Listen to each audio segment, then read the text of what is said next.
Yeah, they're coming for us. Who is it? Jumanji.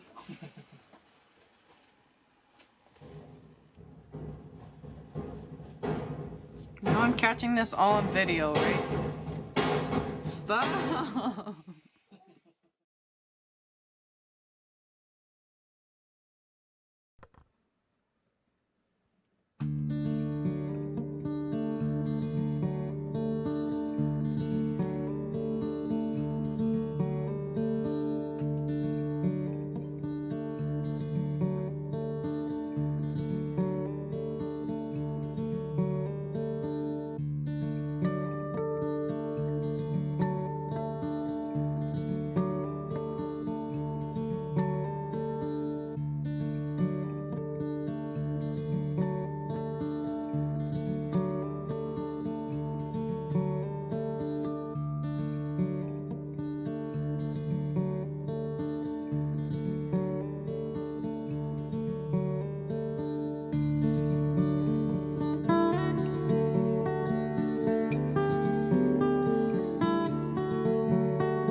Hi guys, this is Kayla with Mahelani and Back Creations here on YouTube. I'm excited to do this video for you all because I am going to be sharing my new bullet journal with you.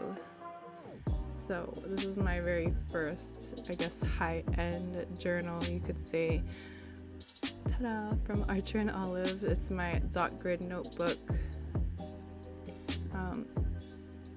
I decided to go through Archer and Olive just because I've read a lot of good reviews, but also she's a small business and I love being able to support other small businesses that are just getting off the ground, trying to provide for their family. So again, Archer and Olive is the company. Dot grid notebook went with this 160 GSM ultra thick paper because I knew I'd be using a lot of markers, paints, all of that, and from what I've heard, it does really well to hold up against that and doesn't bleed through or anything.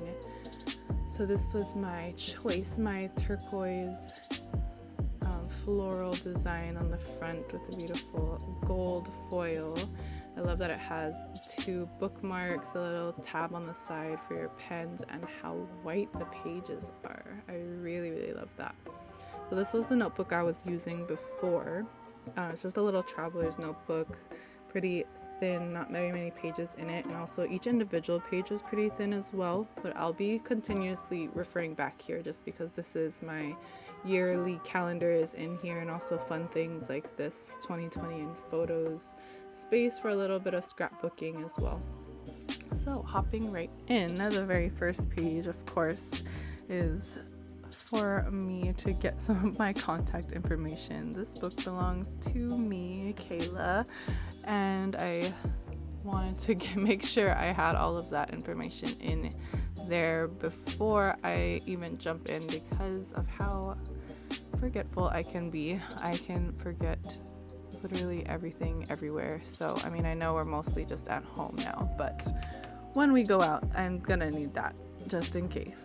So this is something I wanted to try out. This is the first time I'm opening it. This printing kit I got through Buy Nothing. It's a group on Facebook. A lot of communities have it now where you kind of just post things that you're not using and you want to see if anyone in your community has any need for it. And I was gifted this awesome set of letters and different holders, I guess, for them. Just wanted to try it out and also expand my vocabulary, and I learned that voila, selenophile is a noun meaning a person who loves the moon, which is 100% me.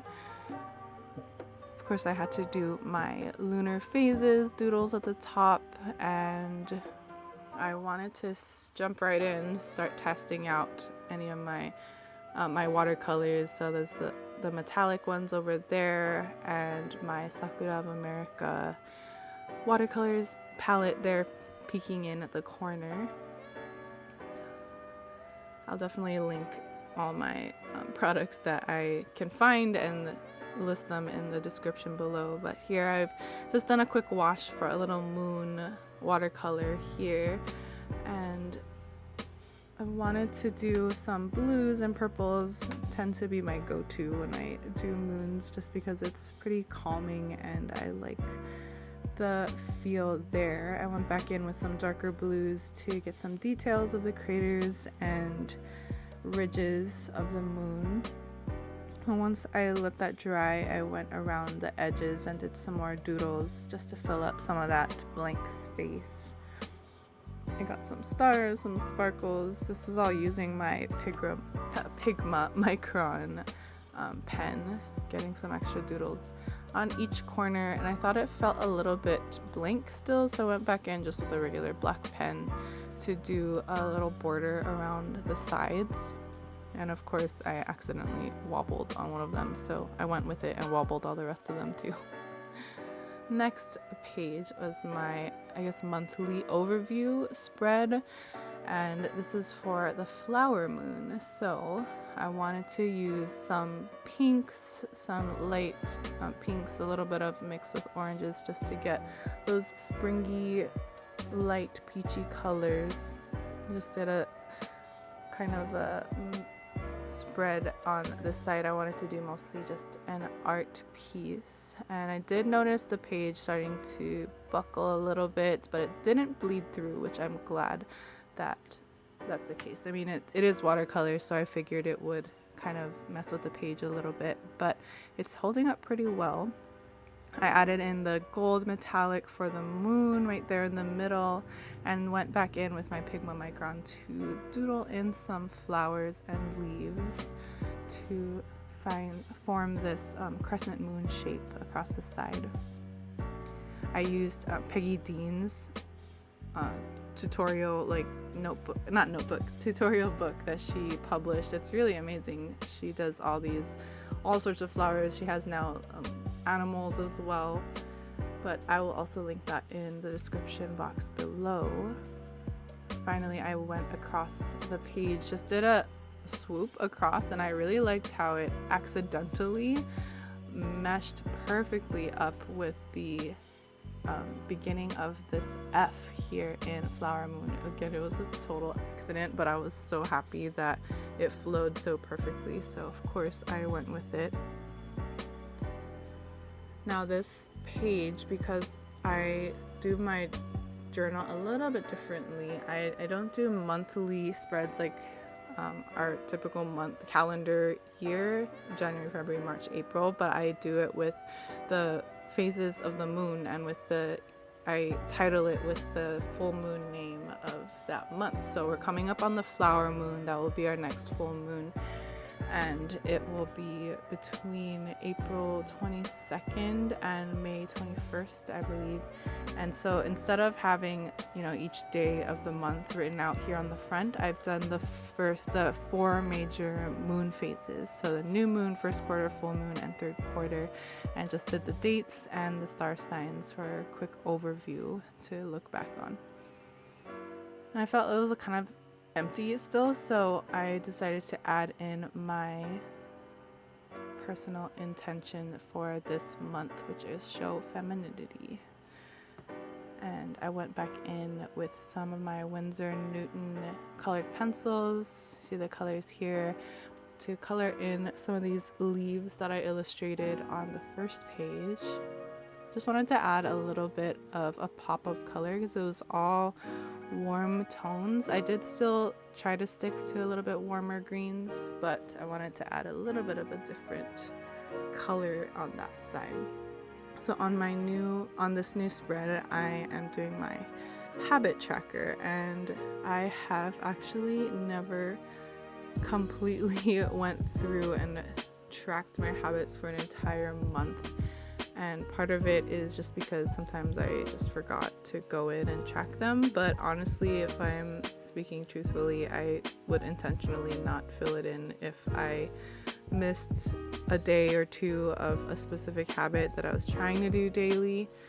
So I know that's just me and my perfectionist side getting frustrated that I wasn't perfect that month. So let's try to break that habit this month. And the second half of my habit tracker I'm dedicating to a sleep log, because I am trying to get on a better sleep schedule. And you'll see that I started it all the way at 8 a.m. all the way down into 10 a.m. because that is, yes, I sleep in past 10 sometimes, but I'm trying to get up a lot earlier now.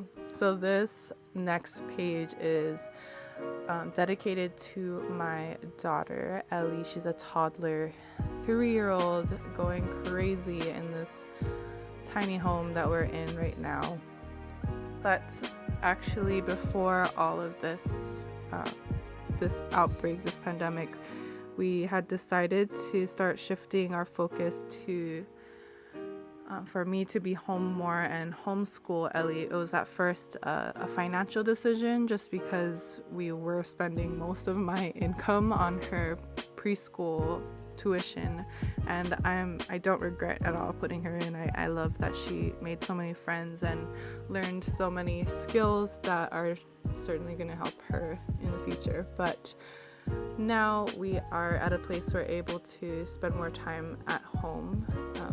Everyone is really, but I wanted to be able to lean into that and start to learn a little bit more about homeschooling, especially before it's required for her, as she's still 3, so it's not required for her to even be at school yet.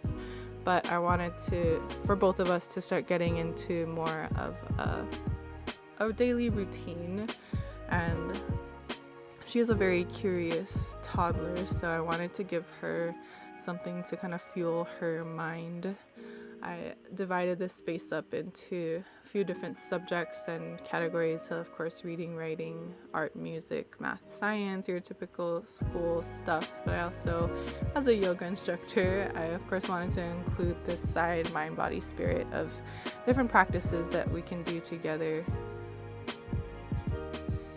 Moving on, here I have my budgeting spread. So this one is a little different from the rest of my journal, just because this one does go with the traditional yearly calendar. This one is all of May for budgeting, and I did this because of how just finances and how the rest of the world is on this monthly calendar.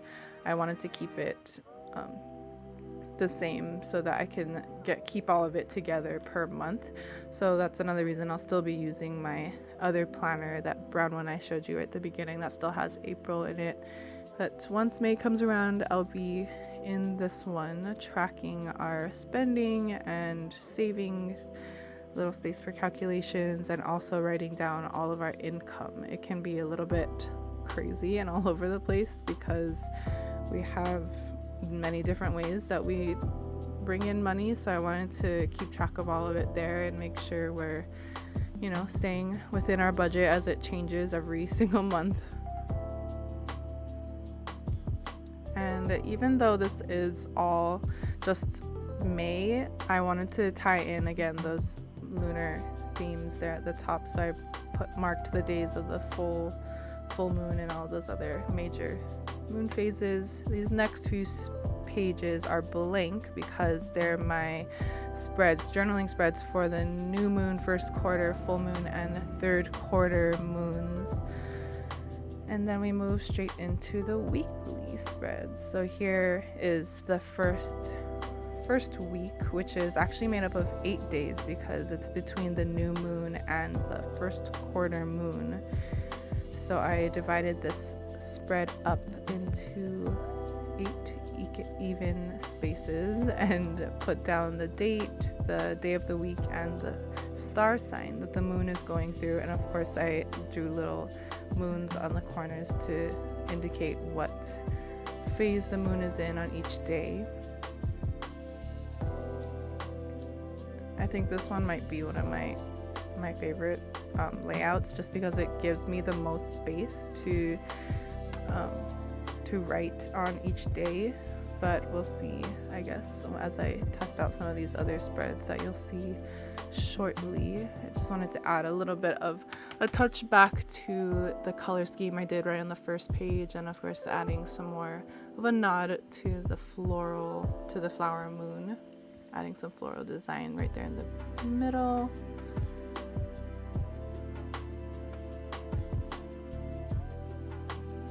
Moving on, the next page after this is completely blank because this will be my journaling space. I like to have an unlimited space, I think, to write, so I left that blank. And then moving into the next week after that is the first quarter moon week, and this one only had 7 days in this week, so I tried something different and I tried to freehand it and ended up accidentally doing it a little bit uneven, but I guess that's what happens when you're too lazy to count boxes and dots. But it's not so bad. I don't know if I will like this one though, just because looking at it now I can see that May 5th there is a very small box, and I do write a lot with each of these weeks. I'll be using this specific space to write down my to-do list, but also notes about my mood and possibly even any dreams that I remember from the night before, and trying to do a little bit more of a dream journal as well. And yeah, I thought it was a little bit blank, so I added those little flower illustrations in the middle. This one I went back to that same dividing up into even spaces, but this one also has 7 days, so I left that last one open and then added a little flower design down in the corner after I did that wash of color again.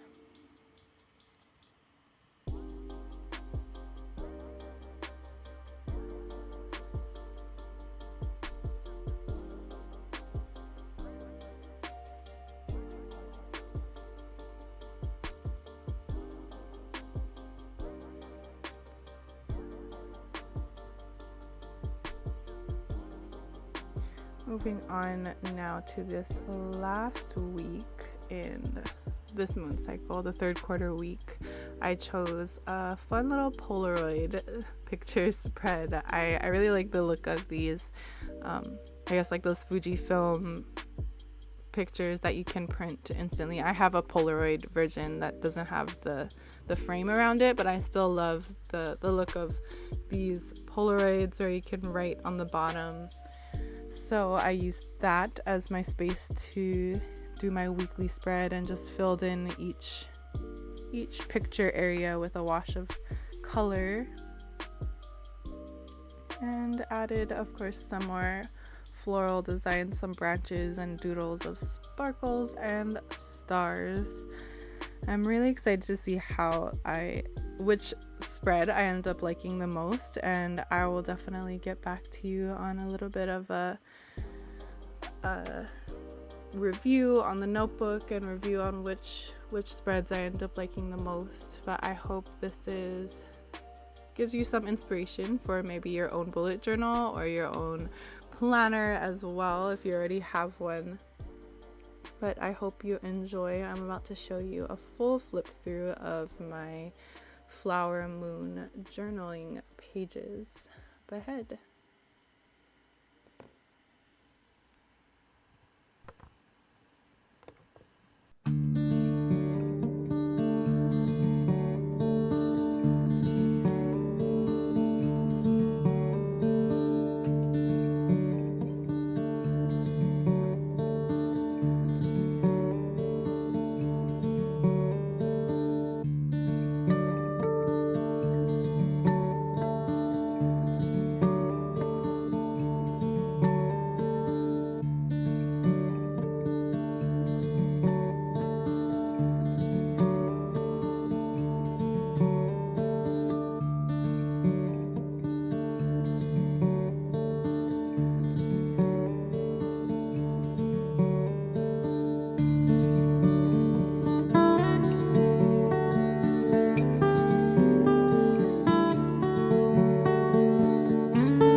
you so much for sticking to the end and watching all of my video. If you're interested in learning a little bit more specifically about journaling or any kind of mind, body, spirit kind of practices, I'll also be sharing some yoga flows on my channel. Be sure to subscribe and share this with your friends and stay tuned.